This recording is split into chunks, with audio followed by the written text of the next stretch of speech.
1958 жылы жалпы эле кыргызстандыктар үчүн өтө кубанычтуу жаңылык болду. Себеби ал кезде Фрунзе телевидениесинин эң алгачкы көрсөтүүсү жарым сааттан эфирге чыгып баштады. Алгаш жаңылыктар менен тааныштырып, ал ыр менен коштолчу. Буга чейин жаңылыктарды ыр күнү радиодон угуп келишкен болсо, эми теле аркылуу көрүшүп, айрым үйлөрдө ошол кезде абдан таңсык болгон ак кара түстөгү телевизорлор пайда болду. Ак-кара түстөгү телевизорлордун бара-бара айыл жергесине чейин кеңири тарашы менен кыргыз телевидениесинин аброю көтөрүлүп, ар бир мекендешибиз телевидение менен өз турмуштарын тыгыз байланыштырышкан. Учурундагы таанымал өнөр адамдарынын манасчыларды, акындарды, жазуучуларды ушул телевизор аркылуу таанып үндөрүн угушту. Киндигим тамган бединге быйылдене канаганыма төгүлетим. 65 жыл кыска эле убакыт болгону менен кыргыз телевидениеси бул мезгил аралыгында элибизге ат көтөргүс чоң эмгек жасай алды. Элди эл кылып тургандагы тили, каада салты, тарыхы, баскан жолу, улутту улут кылып турган ат көтөргүс көнүрбөс мурастар эмеспи?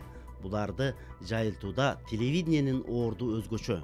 Татаал, ары жоопту, коопту дагы учур. Алгач кыргыз телевидениесин кышын кынаган улуу муундун өкүлдөрүнө тагылды.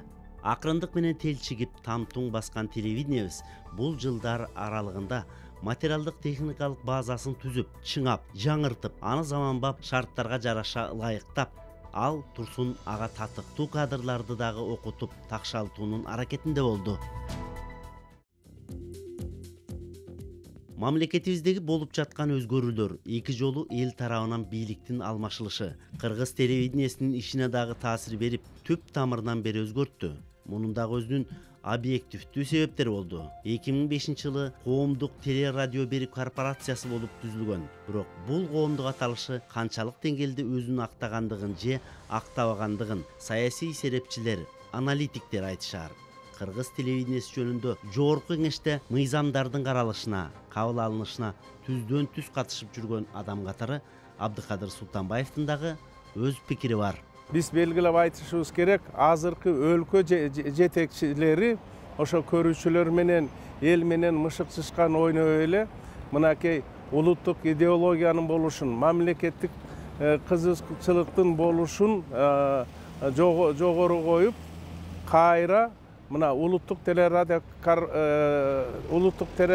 берүү корпорациясы макамын кайтарды.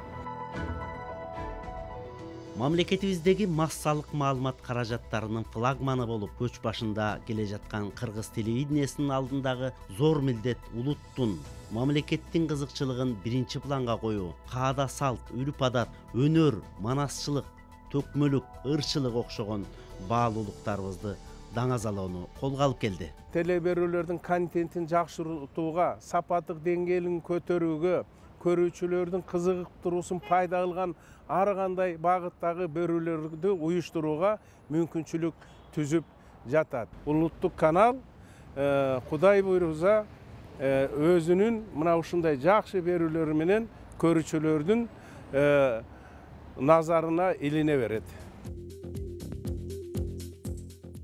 ОТРКнын курамында толук кандуу негизги канал Ала Тоо 24, маданият, тарых, тил, музыка, спорт, баластан жана 7 облустук каналдарыбыз бар.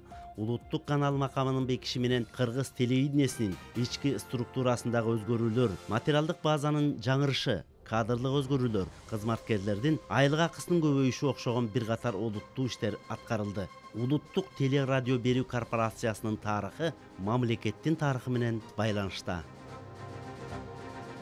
Атахан Кожогулов, Кадыр Султаналиев, Нурзат Бектурсун кызы, Улуттук канал Замана студиясы.